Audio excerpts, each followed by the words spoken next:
तो कौन पाई आज कुकुर माने एमिति बंधा हेले।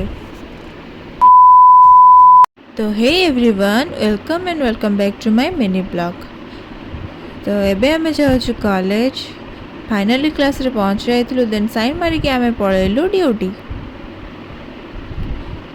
ड्यूटी रे पहुंच के आमे टिकेट ड्रामा करूथिलु टाइप रे। देन आमे आसी कर देथिलु लंच। आ मुस्कान जे उडौथिला रॉकेट।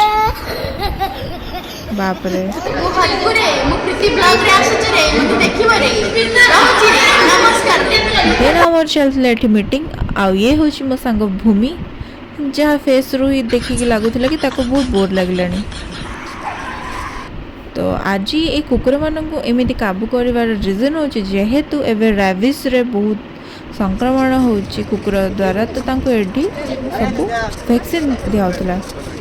एबे मामुनी रो बाइट नबा कोन पे आपण एटी छिड़ाई चंदी कोन आपण को वैक्सीन दिया गला तुमको दिया है जी आ कोन कहबे आउ। तो एठी मु इवनिंग रे खाई देथिली कॉर्न चाट। राति रे हितला हमर एमिति टेस्टी सा डिनर। तो आज पे ये वीडियो भल लगी लाइक कमेंट सब्सक्राइब। रोज जय जगन्नाथ।